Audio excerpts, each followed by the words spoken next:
Me, and I always feel this way when I'm making a video, whether I'm walking outside in my car. Who am I talking to? Am I talking to anyone? Because the reality is I'm talking to my camera. It's not a live, it's not a Zoom. And in all intents purposes, if nobody watches my videos, this one or any of them, I'm just talking to myself about things I already know. Of course, it's a snowy day. You know, yesterday, it's now Saturday, April 20th, and yesterday, last night, it was just like almost raining and light snow. My loft has a secure entrance, and there's multiple benefits and why it's advantageous for me, why it's imperative that I save this loft, and why it's so important to me. First of all, location matters. Now you can see it snowed here in Denver last night. And it's supposed to snow today, but believe it or not, if you're not familiar with the Mile High City, by the way, it's about 5:30 a.m. and one of the busiest corners. Now I don't know why there's all these cars going by on the 6th floor. There's 7 floors. Now I always back in, and you can see how empty it is now.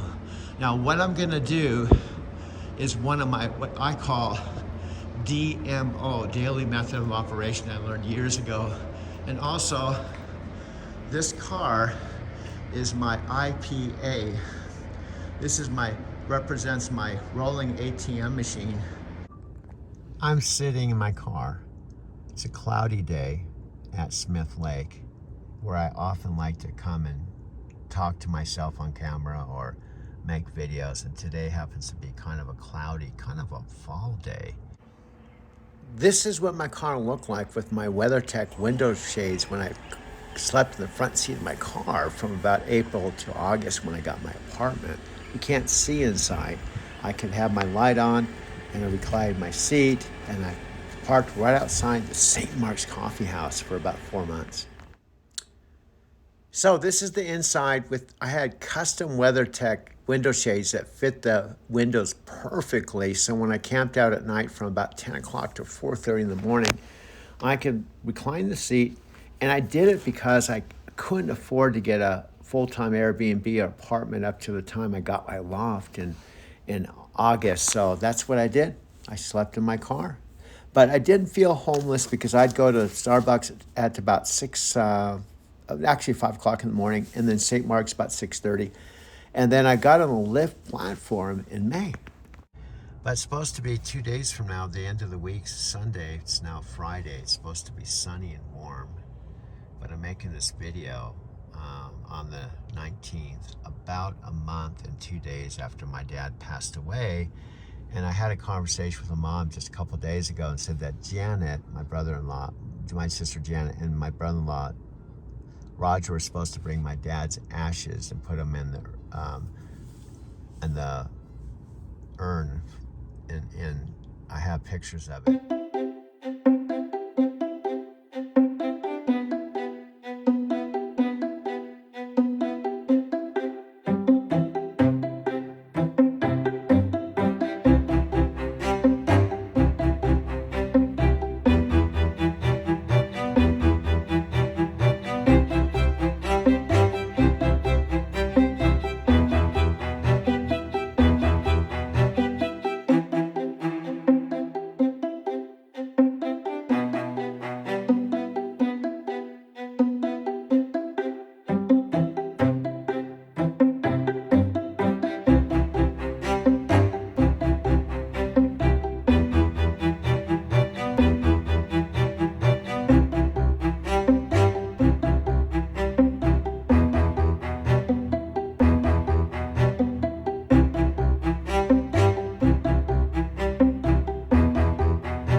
think my mom said it's gonna sit on the dining room table. She wasn't interested in spreading my dad's ashes over the Grand Canyon or the ocean or something. So I guess my dad's ashes, when I go see my mom, will be on the same dining room table, where I can't tell you how many conversations I've had with my dad.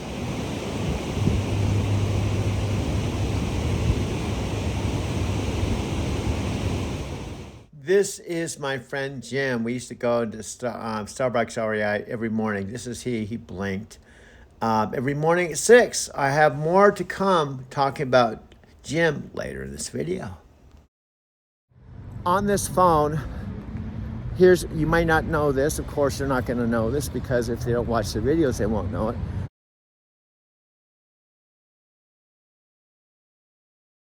My homework, you know who this is. I guess say hi to you. We miss you so much, Jim. I never do the Clover anymore because you're not here, so it's true. We miss you. Yeah, this is hi from the crew. They're an awesome crew. We saw them every single morning at 6 until you went away, but we understand. Have a good one, Jim. Yeah. This is what I do every day. I walk around talking to myself on camera. I make videos in my loft. Here's what happened. I, in fact, have a video on YouTube talking about this. Hey, dude, this is my parents' fourth and final house when my dad passed away.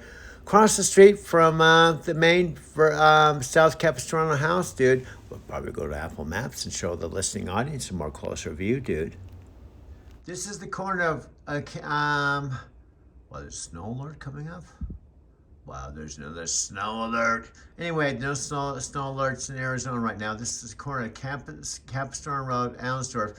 I think I don't know if Chicago took this way, dude. I know, but let's show the listening audience where we lived in Arizona City, Arizona. Well, they probably figure out it's called Arizona City, Arizona.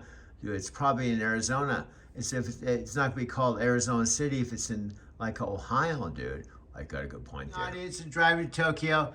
I see all these big puffy clouds. I know, I miss the big white puffy clouds of Arizona.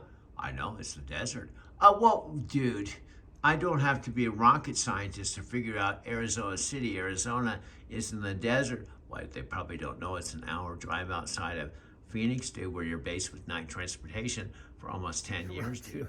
I have no idea how long this video is. You've made over 3,000 videos about your 70-year-old life, including your father, sadly and regretfully, passing away about a month and 3 days ago. I'm actually packing it up, dude. We still have to go to work. I think Lisa's at work, and there's a lot of shit happening right now. I know, and no one's watching my videos. It's kind of depressing, to be honest with you. When I've made 4 videos a day, I know I don't know what's going on. I know no one seems to think your life's even interesting. And one day, dude, like your father, you could be cremated or die. You'll be like you never lived before. Well, I know that's the way it is when you're not famous, dude. But I know O.J. Simpson had all this stuff. Even though he was famous and he killed his wife, everybody grieves. He killed his wife. And he died at 76 of cancer. One day we're born, we do all our bullshit, we die, we're cremated, buried. One thing about my mother and father, they wanted to be cremated. And now as of today, my dad is ashes on the dining room table where we used to have heart-to-heart conversations about life.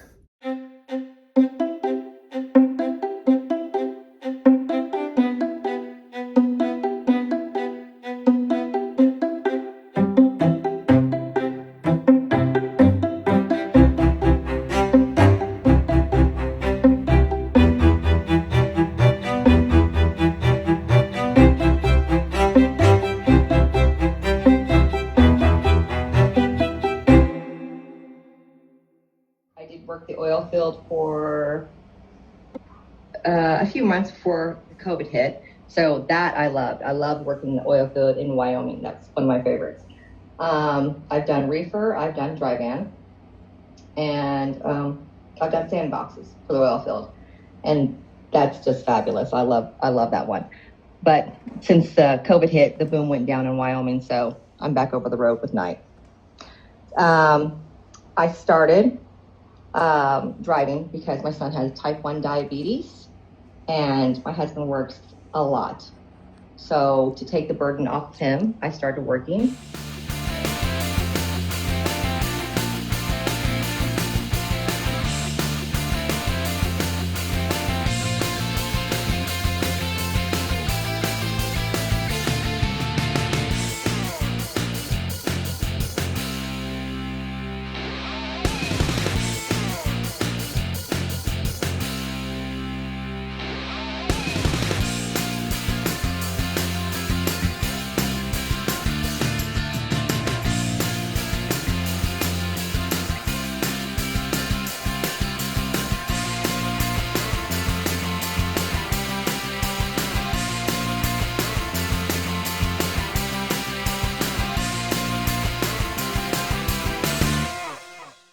And, you know, I was a stay-at-home mom for 20 years, so there's not a lot of skills that I have that cross over into, you know, the real world.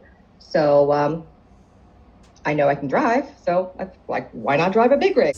Quote here, it's just right around the corner from Union Station and right around the corner from the Oxford. This is David Bowie. I've done videos on this. This is the urban farmer right next door to Oxford. David Bowie. I don't know where I'm going from here, but I promise it won't be boring. David Bowie. I don't know where I'm going from here, but I promise that it won't be boring. David Bowie. Urban farmer right outside of Oxford, across the street from Union Station in the heart of Lodo here in Denver. And I have a channel called Driving to Tokyo. I live at 16th and Waiku. You have a what? A channel on YouTube. Do you? You probably don't ever go to YouTube. I do not go to YouTube. But I just want, you know, we're human to human. You gotta make a living. We gotta make a living. Yeah. You just wander around, make sure everything's cool, right? And it's Friday night. Nice seeing you. I'm 70. You're 70? I'm a young 70. All right. I'm an old 58. See, I'm actually a member of the ZZ Top Band. Have you know? Yeah, I just retired. I like to be with regular people. I collect royalties, but I'm not doing concerts anymore. I'm just Josh. Have a good day, okay? Yeah, you Take care. Okay, this is Doug, of course, from Denver. Beautiful sunny day. I'm picking up not a steady cash customer, but with Lyft, what's different is compared to when I drove for my own car service. I had my own repeat business and my own customers.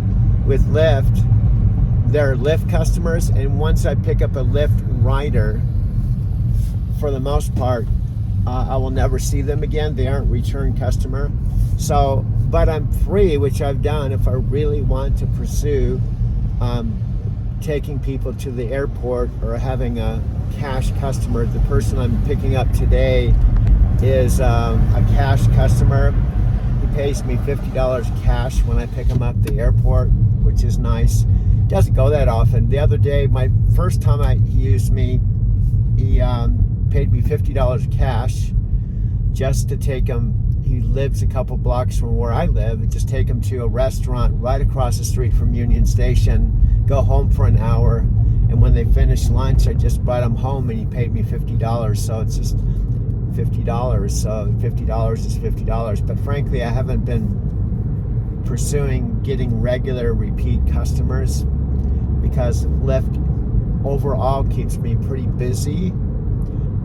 The way I'm driving over to Starbucks right now, this is all part of my backstory, but this part of my backstory is going way back. This is going back about 15 years or so. This was going back before I went out to California and Arizona and started my truck driving career. I left Denver with $250 to my name. I left everything behind, including all of the, and here's another really important point about this. When I was in the Barrister Building, I had what I considered my video studio, and I was telling people I'm making movies or videos. And there was a point I was actually driving a limo back and forth to the Hyatt and at the tech center by day, and at night I was going to the library and getting DVDs and videos, and I set up my Barrister Building studio as like a video recording studio, and I was making what I called back then, now taking consideration this was 15 years ago, I made video collages passionately for 6 years while I was living here. 6 years. And this was before iPhones. This is before what all the technology I have today with the internet. This was when we had those VHS tapes, we had clunky CD, DVD burners, and I was passionate about it. All my time outside of driving a limo prior to washing dishes at Taki's restaurant, my passion, now take consideration, this was years ago, was making what I called back then video collages. In fact, some of my current friends that I have, like my friend Chikako, who's in Japan, has been to the Barrister Building and seen my collages. My friend Pat Pendleton, who I have photos with, because I recently, a few years ago, it's been 2 years, I had a load from Phoenix to Buffalo, and I have pictures of Pat. Pat knew me then. She's been to the Barrister Building, so is Chikako. And I was passionate about making video collages. Again, this was from about 2005 to 2009 when I left. So when I left all my DVDs, all my recording equipment, I left all my books, I left everything behind, including making videos and video collages. And I went to California, very important point. I started driving a truck. And I more or less stopped my video collage making. I did, however, have just a Doug Wierma YouTube channel, and I was just randomly posting videos on. In fact, I have some of my best Japan videos as far as content on my Doug Wierma channel. And I didn't think it was going to accumulate that much. Now, what you're looking at if you're watching this video, Starbucks at REI. It's about an 11-minute walk from my Mercantile Square loft. And I'm going to talk about something I'm kind of, right now as I'm speaking, I don't know what's going to happen, I'm really upset with. I did something I wish I could rewind my life just 3 days and do a do-over. It's kind of complicated, so I'll try to take it in bite-sized pieces. First of all, I have a loft on the other side of those buildings where I've lived since the summer of August of 2022. And I originally arrived here in Denver after being away about 14 or 15 years, but I lived here from age 37 to 55. I moved here originally in 1990, so I've lived through 18 winters here, plus I drove a truck 13 years, so winter is not something foreign to me. But let me get back on point, something I just did. It was really crazy. I'm actually right inside this window here, but here's what happened. Here's what's happening. I've been in my loft, I signed a 1-year lease, and my loft has so many benefits that it would be really a bummer to lose it now at this point. Especially, see what's snowing today, but the balance of the month is going to be sunny and warm, and all the snow is going to melt. And we're going into my favorite time of year, spring, summer, fall. And the first 2 years ago, when I arrived here in the spring, same month, April, I was sleeping in the front seat of my car. I was not in my Mercantile Square loft until mid-August, in the middle of summer, and didn't sign my lease and take possession of my loft until I had slept in the front seat of my car. Why? Well, I only had my Social Security check coming in, and I wasn't on the Lyft platform till May. And how I got on the Lyft platform with my Prius. It's a long story. There's so many things that have happened to lead me to where I am today. But I got on the Lyft platform because of an Airbnb friend who became a friend named Jeremy, who had a room in an Airbnb, because I could only afford to rent a few days here and there at Airbnb, and the rest of the time I had to sleep in my car because my check wouldn't cover a full-time Airbnb or apartment, right? So Jeremy let me use his house as my residence, and I was able to register my car in Bloomfield, which is in Denver. And my registration, by the way, is up again now, next month. But here's the bottom line. Because I got on the Lyft platform in May, I had May, June, July, August, about 4 months of earning income over and above my Social Security check. So when my loft became available, coincidentally, in August, it was perfect timing because I then could afford an apartment here in Denver. I almost rented a studio apartment near the state capitol, but what happened is the Mercantile Square loft, which has not all the apartments, some of them are regular, what's called market value, but there are a handful of apartments that you can get a 50% discount. In other words, my apartment I currently have that I'm going to try to save is $1,100, but it would normally be $800 more. Still, it's $1,100 that I did not pay. Key point, the 13 years I drove a truck, and I went home to my parents' house in Big Bear City for 3 years, and ultimately my parents paid cash for a 3-bedroom, 2-bath house in Arizona City, $47,000 cash, by the way. And they went on to buy not just that house, but one for themselves and one for my dad's art studio. And my point connected to my situation now, I didn't have any rent or mortgage for 13 years. I didn't have to worry about paying the rent on the first. And even when I lived here in Denver, my first room I rented in 1992, I paid $200 a month for rent. And I was a #1 massage therapist at the Brown. I was making $65 an hour, 3 times what I'm making now. And I only had to do 2 massages to pay my rent. So here's my point. Now, 30-something years later, I am paying $1,100 for a 1-bedroom loft, and I'm saving $800 a month. However, it's still $1,100. And here's the other point I want to make. So, saving $800 a month in a year, that's 10 grand, $9,600. I'm going already my second year, so I save money on rent. Second, to get into the apartment, I had to come into under $42,000 because a third of your income with truck driving is non-taxable. I was able to qualify for my apartment, right? Now, when I moved into my apartment, because I left Arizona City with nothing but my car, pretty much, I didn't have any furniture, my apartment was empty. This is a key point with what I'm experiencing. So I furnished it.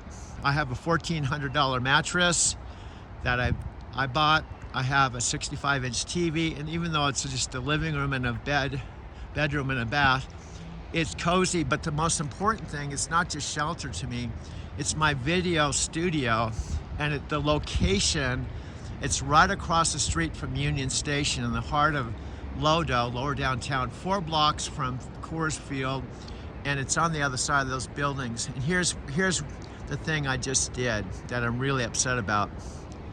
I've been late on my rent every single month for the last 3 months. I was on time all the other months. And what I've been doing is when my Social Security check comes in the middle of the month, the third Wednesday of the month, I've gone over to my Bank of America bank and withdrew $800 cash and put it aside so that I would have $800 of my $1,100 rent guaranteed. And all I had to do was come up with about $400 more to save my apartment every single month. And I had to do that by the end of the month. I knew that, but what I did was I didn't take out the cash, and I had a auto deduction the next day from a organization called Debt Relief that was taking a payment out, $300 and something, and it reduced my balance to 300 something. So my point is, it was with the best of intentions, but I've been prioritizing that my rent is more important than anything else. But also I have my mobile phone too, because if I don't have my phone, this phone I'm talking on, I don't have my Lyft driver app, so I can't make money. And I also have $400 a month of commercial insurance, and I have almost $300 of parking. So the point is, I have a whole bunch of things that are all important, interconnected, that are part of my monthly expenses.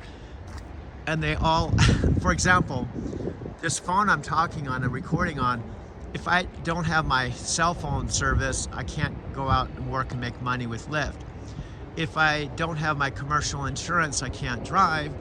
And my parking's directly connected to where I'm living, because otherwise I'd have to park out in the street. And all of my fixed expenses are all connected, including my internet, and they all add up to about $3,000 a month. Now here's the deal. I've already done this once. Now, fortunately, Debt Relief, when I was in a similar situation, I called them up and I'd accumulate $600 something in that account. Now, what they do, this is a side comment with Debt Relief, it's like a savings account. You send them money, and they're a professional negotiator. They're a professional organization that negotiates with all your creditors and credit cards to reduce your credit card debt, and they use your money that you pay them every month. And my payments were like $180 every 2 weeks, or about $300 a month, instead of interest and penalties and all this stuff. So it's actually a good thing, but that's over and above my rent.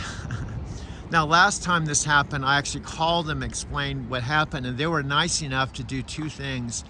They sent me back $600 that was in their account, and it was in my checking account the same day, and then they moved one of my payments. So the bottom line, I may be able to call them and have them reverse the $368 that goes back into my account. That's about $400.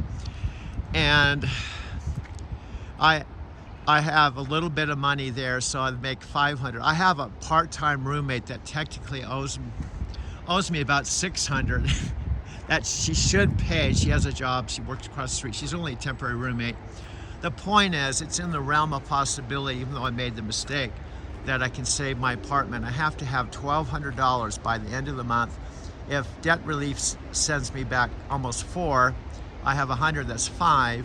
And if my part-time roommate Lisa gives me $6, that's $11. And with money I can make between now and the end of the month, I possibly will be able to save my apartment. But if I lose my apartment, it's not just losing my apartment. I'm on the 4th floor. I have to move all my furniture out, put things in storage, go back to living, or I wasn't really living in my car, I'm just sleeping in it at night. I had custom WeatherTech window shades. In fact, just the other night I went out, camped out my car, and I took videos of what the car looked like with my WeatherTech window shades. Now I'm already 10 minutes into this. Here's a funny thing. My lease is up in August. And even though I love my place and I want to continue, the flip side of it, if I were to go back to sleeping in the front seat of my car, I save about $1,400 a month, $1,100 rent and parking, but I still would have, my car's paid for, so I don't have any car payments, but my commercial insurance would still be about, have a good day. I would still have about $400 commercial insurance. My mobile phone would still be $200. But the point is, the only good thing about losing my place, although I want to at least fulfill my lease, because it goes into litigation. You have a bad mark on your renter history, and they still try to collect the rest of your lease money, so you still end up having to pay for what you owe them, and you no longer have your apartment. So it's a big headache on top of trying to put everything in storage. But here's the bottom line. I just hope I can save my apartment for now. And then in August, I still might decide to give up my apartment, put everything that I want to keep into storage. Why? Because I'm just getting tired of the ongoing pressure of coming up with $3,000 worth of expenses, because there's a part of me, honestly, the rest of my family, my sister Janet, my sister Kathy, and my mom, and the rest of my family's retired. I'm the last one of my family that even has to think about a landlord, because I'll give you some specific examples. My mom and dad, my dad just passed away about a month ago in 3 or 4 days. Last March 17th, my brother-in-law actually called me from this same, he called me when I was here at REI to tell me my dad had just passed away 30 minutes before his call. And I was literally right here at REI. But here's the point. My mom and dad, my mom in fact told me a few days ago that my mom and dad's life could be a book, and I agree. My mom and dad bought their first house actually when they were still in Minnesota for $6,000 in their early 20s. Then they moved to San Diego. I'm talking about how they've been homeowners for their entire life pretty much. My mom and dad, my mom and dad actually packed up myself and my 2 sisters, moved from northern Minnesota to all places, Tucson, Arizona, which is only about an hour from where my mom is now. And my dad was on the Tucson PD for 1 year. I went to kindergarten there. And how we all ended up in San Diego, it's all part of my backstory. We ended up in San Diego because my dad got a career job in San Diego as a San Diego policeman. He ended up being on the San Diego Police Department 23 years. And that's how I ended up growing up in San Diego from age 7 to 37. And that's where I was living before I came here to Denver. And Denver here was the longest I was away from San Diego. And I was the first one, well, I guess I'm the only one that really moved away from Southern California. But here's the point. My mom and dad bought their first house on Vivian Street when I was in elementary school for $17,000, lived in it, sold it, and then they went on to build not 1, not 2, not 3, not 4, but they built 4 houses. And this was the first house we built as a family when I was in high school, but the second, third, fourth house they bought after I left home. The second one, they bought some property, built a house, and my dad and mom built, when I say built, my mom actually did the electrical, the plumbing, the framing, the blueprints, the design, all the carpentry work. And the second house they built was going to be the retirement home. But then my sister Kathy told them about a place called Big Bear. It was a ski resort area outside Los Angeles. They looked at a piece of property, fell in love with it. This is why my dad was still a cop. They bought the property. And guess what? They built a third house up in the Big Bear. It was like a 3-hour drive. So on weekends, my dad and my mom would drive up to Big Bear, and they built a third house. Now, at that point, I was married and I went to visit them. My point is, we have a lot of story. And then the last and final house they built was this huge, and I actually looked it up on the computer. It was a big 4,000 square foot house, all custom. It was valued at $700,000, and they lived in that house for 30 years. So they built 4 houses. Then in the end, how Phoenix, Arizona City, and Knight Transportation came into being, the second part of my trucking career. Have a good day. They ended up buying the house, paying cash for it, the first house in Arizona City, and in the end they would end up buying 4 houses and turning them all over for profits, and that's where my mom is, the 4th and final house. So the point is, my parents have been financially independent and homeowners for pretty much as long as I can remember. And my sister Kathy is the same. She bought a house with her husband, who was ultimately, sadly, regretfully shot and killed when she was a sheriff deputy. And she got a large settlement, 2 tax-free incomes, which allowed her to retire when she was 20-something. And she moved to Big Bear, where my folks are, and bought her second house. and then ultimately went on to move out to Arizona City to buy a house with her boyfriend on a golf course and another one up in the mountains. So she's been multiple homeowners. My sister Janet, her husband built their first house, like my mom and dad did, sold it, and then they built another house in Hamul, and they've been living in that house forever, and they raised two boys, Daniel and Aaron. They're multiple homeowners. So my point is, my parents, my two sisters, and my whole family have been financially independent for a long time. I'm the last one and the oldest one that's still struggling with money. But on the flip side of it, I'm kind of the oddball in the family. I'm the one that has been studying metaphysics and meditation and Buddhism, and I haven't put any focus on buying houses, material things. In fact, I've been a complete space cadet, and that's why it bugs me that I'm still making mistakes. But I have a lot to talk about related to Dean Graziosi. I know this sounds funny. Dean Graziosi, Tony Robbins, and Matthew McConaughey related to people like me. Now, Dean, Matthew, and Tony are my three virtual mentors. In fact, I just got a long email from one of Mastermind coaches because my Mastermind membership is due, and it's about $400 for a year, which is $40 a month. It's been well worth it to mentor with Dean Graziosi and be a part of all the Mastermind events. It ends up being $40 a month. And as they say, it's true. It's about the cost of having a cup of coffee every day. And I'm really upset that I'm still struggling with money. But here's the bottom line. I'm just gonna have to do whatever it takes. If I lose my apartment, have to put things in storage and everything happens, what Dean teaches is stuff happens. We all make mistakes. And sometimes we wish we could, reverse our mistakes. But I have actually a video of me reading from Matthew McConaughey's book called Green Lights, that page 3 that I love.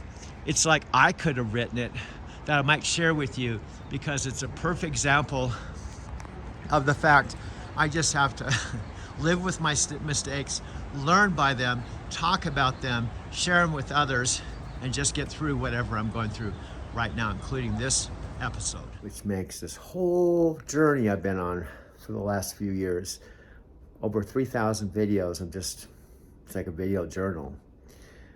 I honestly have never felt like it was a complete waste of time, because I've been recently, since my dad's 90th birthday, and I believed this long before this, but on my dad's birthday, it's just some important backstory related to why I'm doing this, where I am today, how I've got here, where I plan to go, and some of the challenges I'm facing right now, and how do I overcome them? What's my plan?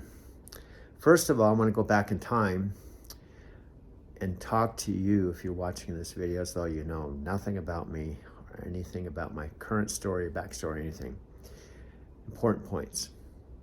First of all, today's date is April 20th, about 4 days before my dad would have turned 91. Important point. Now, on April 24th, 2023, I want to point out this last April 2023 was my dad's 90th birthday. Now, when my dad celebrated his 90th birthday, he was at home in his Arizona City home, and I have a photo of him with my sister Kathy on the left, my sister Janet on his right. Now, when he was celebrating his 90th birthday, which he had talked about for 15 years, sadly and regretfully, because of a whole bunch of things that happened, I was not able to be with him, and I was really sad. I was right here in this loft. See the brick in the background. Now, what's interesting is I really believe in synchronicity and all kinds of things that my mom, my family don't necessarily believe in, but I do. And I believe in them because things keep happening this way. So, coincidentally, when I was in here in my apartment, about 13 days before my dad's 90th birthday, you might have seen this if you watched my other videos. I saw a Matthew McConaughey promo for an event, his first virtual event called The Art of Living. I saw it 13 days before my dad's 90th birthday. Now, it just popped up on YouTube. I knew about Matthew McConaughey. I've seen his movies. I know who he was, but I didn't know anything about his collaboration or partnership with Tony Robbins, and I frankly didn't even know about Dean Graziosi. I had heard about Tony Robbins because I actually was in Southern California, specifically Encinitas Del Mar, in that area where Tony had a castle back in the 80s, and he was very popular. He was doing what's called turning fear into power with a firewalk and those kinds of things while I was still in San Diego living. In fact, I met Tony once. In fact, I was even went to his castle once to not attend a seminar with him, but as a Tantra love seminar or something like that. In addition to that, I met my wife, and only wife, at a place called the Earth Song Bookstore, right down the street from where his castle was. So I knew about Tony. But my point is I didn't know about Dean. And I didn't know about this other side of Matthew McConaughey. So when I saw this 42-second promo, which I'm going to share in a minute, it spoke to me. Now, here's the weird thing. One of my best friends, who I've known since I was in my 20s, and I still talk to 2-3 times a week, who's now 79 and I'm 70, when I sent him the same exact 40-something second promo, he said, I'm not going to watch that. I'm not going to watch that motherfucker. Excuse my language. He's a conservative, Trump-loving, NRA-holding, and he said he wouldn't even watch it. He wouldn't even watch it. But somehow I felt attracted to it. And Richard and I go way back. We've done the forum. We were both SRF devotees. I was married in the SRF church. I knew him when he was married. We go way back. And we agree on a lot of things, but I was just surprised he wasn't even willing to even watch the event. It was completely free, but I decided to watch it. And one of the reasons why it was on my dad's 90th birthday, another reason it was called The Art of Living on my dad's 90th birthday. Now, let me share some things about this from a different point of view, even different than Richard. One of the differences between Richard and I, and my family and a lot of my friends, is prior to Matthew McConaughey's event, I had, some of you know this, Chicago, if she's watching this, knows this, I was involved with a company called Empower Network, and it has some direct correlations with what Tony, Dean, and Matthew are currently doing. In fact, what I later found that Dean Graziosi had been partners with Tony Robbins for something like 27 years. And the correlation or the connection with me personally in relationship to Denver is I came to Denver in 1990 at age 37 after growing up in San Diego and living there from age 7 to 37 or 30 years. A big part of it, North County Coastal, where Tony Robbins lived, Del Mar. Now, to put things in perspective, my understanding, Dean first began mentoring with Tony Robbins in 1996. And he saw one of his info commercials, which I saw back in the day. Now, to put things in perspective with my timeline, I was here in Denver in 1990. So Dean Graziosi got connected with Tony about 6 years after I'd been living here. Now, by that point, I'd been on the personal development path, metaphysics, spirituality, all that, since my girlfriend Carol Cook shot and killed herself December 30th, 1976. So prior to when my girlfriend shot and killed herself, some backstory, like most Americans, I didn't know anything about TM or metaphysics or Hinduism or Buddhism. It was my girlfriend's death and the way she shot and killed herself kind of put me on a path where I had kind of they call it sometimes the dark night of the soul. And I had an interesting thing that happened. I'm going to get back to Tony and Dee in a minute, and Matthew. I was living in a place called Encinitas in my 20s. When I met Carol Cook, I met her at a place called Stone Steps Beach in Encinitas. Now, she was a graduate. I actually have a photo of her now in a real weird way how I got the photo. I'll talk about that in a minute. But she went to San Diego High School, which is the one and only high school in Encinitas. And the way I met her prior to her taking her life is I was standing at the top of a place called Stone Steps Beach, which is a local beach. And just real quick, the beaches in North County from where Tony lived, Del Mar, all the way up to Oceanside were completely different than San Diego. San Diego has Pacific Beach, Mission Beach, Pacific Beach, Ocean Beach, all those, they're boardwalks. But North County Coastal was considered back in the day when I was living there in my 20s, North County Rural Coastal, right? Really cool area. And I saw her surfing off of Stone Steps. I noticed her. And she walked all the way up the steps. I'm going to share the Stone Steps with you in a minute because I'm going somewhere with this. She walked all the way to the top of the stairs. Now, this is summer of 1976, and I was 23 years old. We stood there together, and somehow, some way, now I had a TR6 sports car. I was training with Navy SEALs. I was working for SDG&E. I was young. I was kind of buffed out, young, you know, and she gave me her phone number. And she said, I hope you don't mind my father's filthy rich. As it turned out, her father was a millionaire, and she was living up in a place called Newport Beach, which is about an hour north of Encinitas, where I had my apartment. Well, anyway, I'm getting a little long here, but the point is, we became boyfriend, girlfriend, and I have a book, this is where I'm going with this. I have a book over here that I can show you in a minute that she gave me on my September 13th, 1976 birthday at 23. And I'm going to show you and read what she wrote. Now, here's why I'm sharing this with you. When I met her, she was very positive. She was Christian. I was Christian. And we went to a Presbyterian church together. This is before I got involved with TM and metaphysics and Buddhism and all this. We were a regular young Christian couple. You could say born-again Christian. But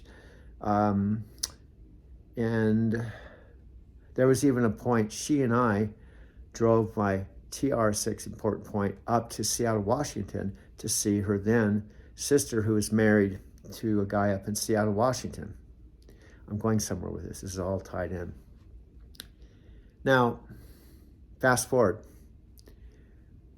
There was a point a few months later, I think it was probably the first part of December, out of the blue, I got a phone call that she had taken an overdose of pills and tried to take her life.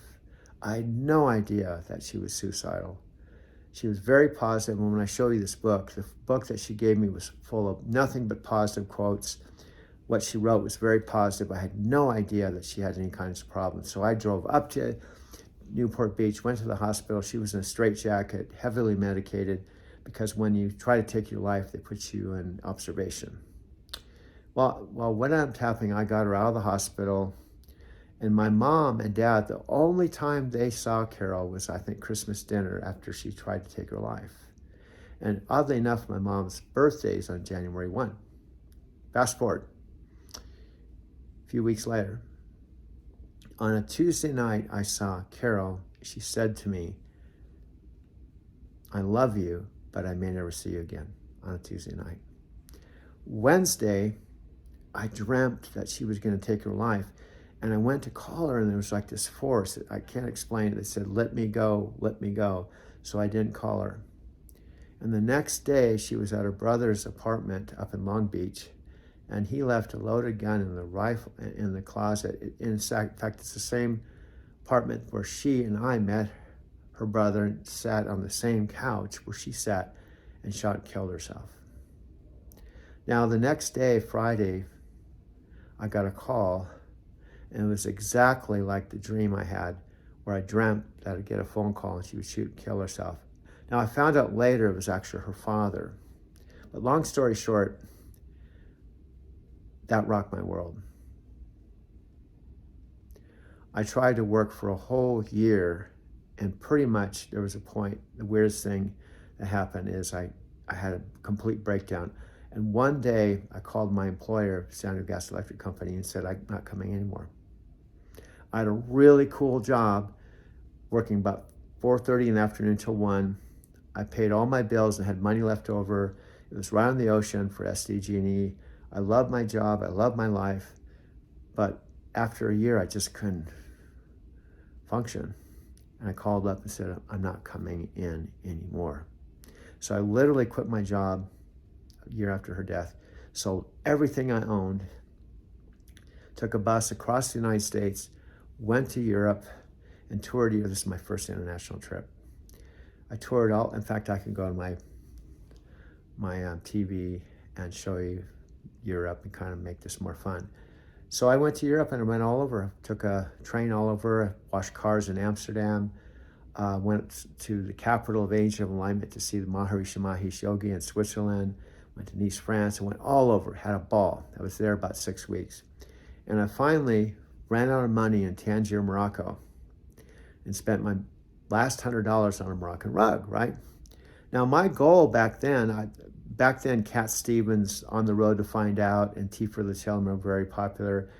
And I was gonna tour the whole world. My friend Steve Doyle had done it. And I thought, this is what I wanna do the rest of my life, is travel. Well, what ended up happening, I made it all the way back to Beacons Beach in Nice from Tangier, Morocco, with no money in 10 days. Now, I actually told this story years later at a group called the Inside Edge, which was a bunch of best-selling authors and speakers that I was a part of. I was a sound man working directly with the founder, and we were supposed to talk in front of the group, right? I told this story of how I ran out of money in Morocco. I think Chris might have been there, I don't know. My friend Christopher Stone. I got a standing ovation telling that story. Well, fast forward. That was my first international trip. My second international trip occurred about 22 years later when I'd meet Sylvia H. Santos on the computer, my first computer, a gateway computer with dial-up, and I would result in me not going to Europe, but going, of all places, Brazil, and not once, but twice. So point is, I went to Europe because of Carol's death. 22 years later, at age 45, I'd end up going to Brazil. Now, where I'm going with this is, I've always felt like my life was like I'm in a movie or something, a character in a movie, or I'm an author of a book, and it's just gone from one thing. In fact, today, I tell my Lyft riders, I'm kind of a metaphysical Forrest Gump, stand-up comedian, amateur photographer, amateur content creator who tells stories, and I drive for Lyft. I tell them that. And people usually get it. So here's the deal. Currently, in my real life now, years later, years after Carol's death and going to Europe, and years after going to Brazil, even now 4 years after going to Japan, because 18 years after I took my last trip to Brazil and came back April 20th, 1999. Now the whole story. 18 years would go by, almost 2 decades, and then I'd go, of all places, Tokyo. Now see, Sao Paulo, Brazil was the largest city in the Southern Hemisphere.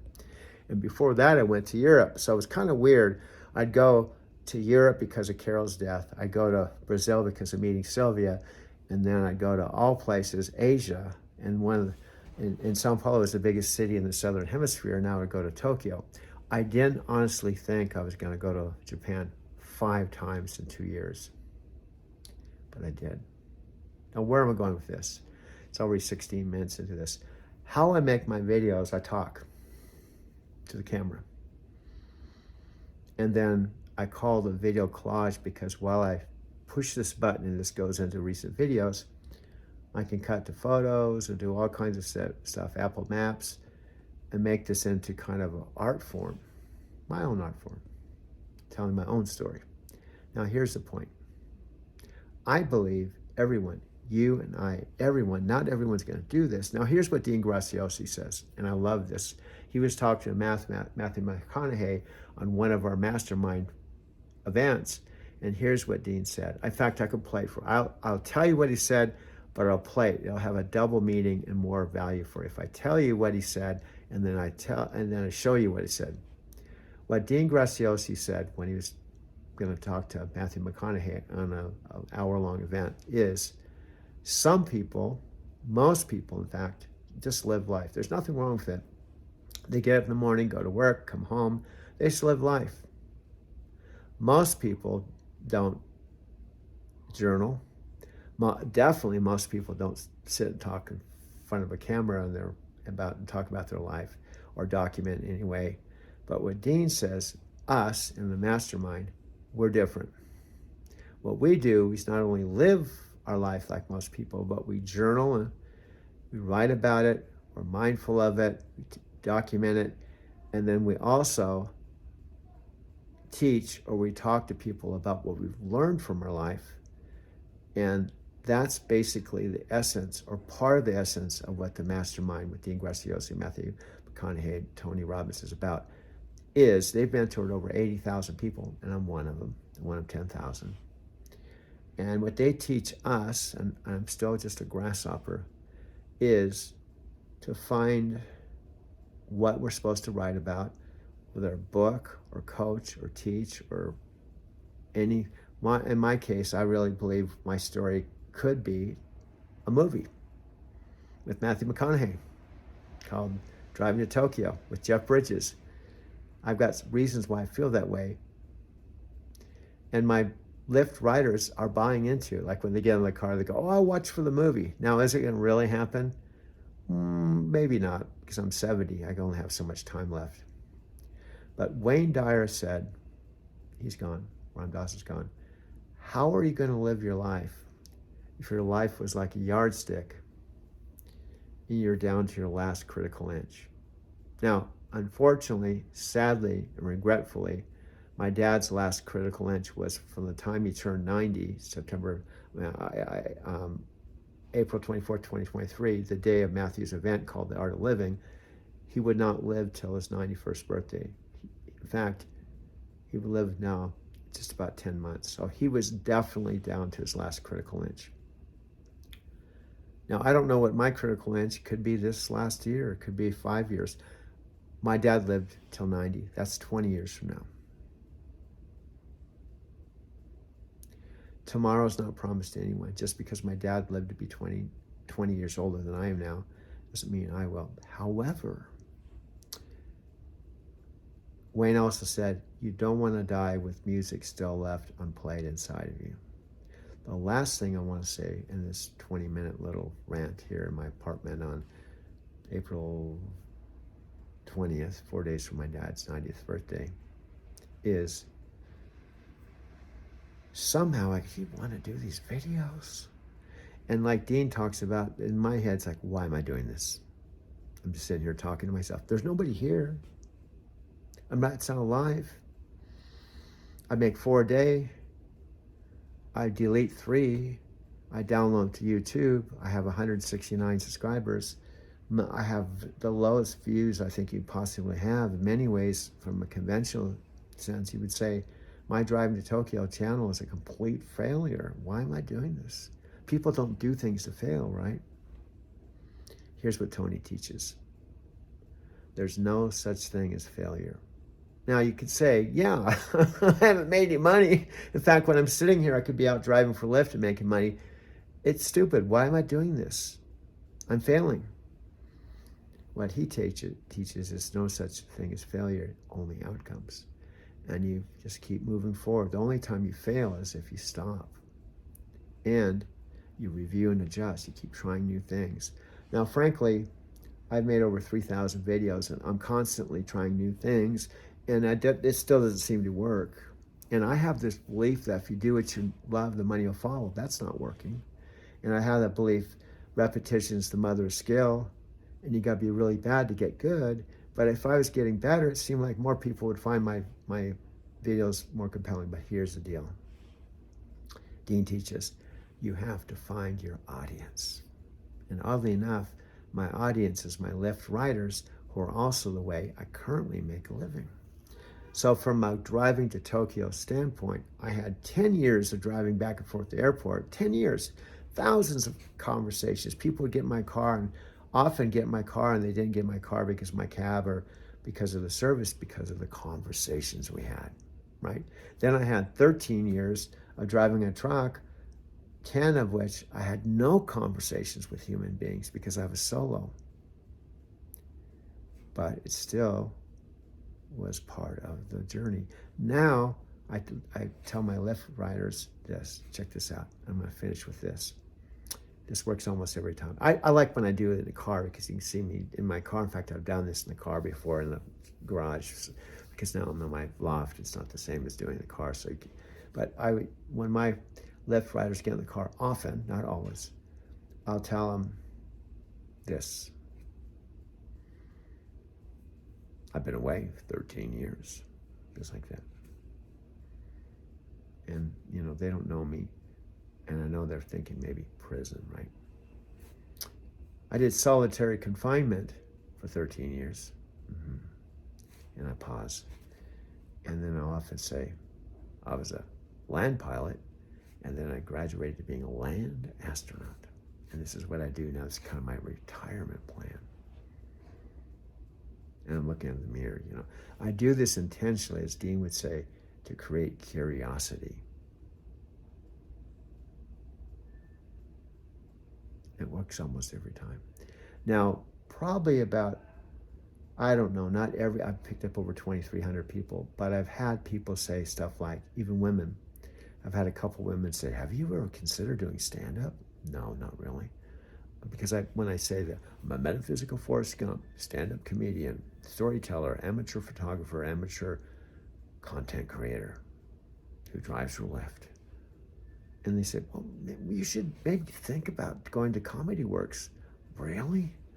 And then I've had other women say, are you single or married? They were like in 30s and 40s, and I'm 70. So I've got all kinds of interesting feedback. So you're the most interesting guy I've ever met. Here comes the dogs. Here comes the barking dogs next door. Oh, God. You hear them? This is one thing I won't miss if and when I move out after my lease is over. This little nippy barking dog. And it's paper thin. And my Arizona City house, I had no barking dogs.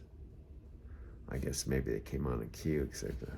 Anyway, I'm going to shut this down. Got so much to say. Just go to commercial break. I got to cut because these barking dogs in the background spoil my fun. So stay tuned. I'll be right back after this message with these barking dogs at all from my Mercantile Square lot. Stay tuned.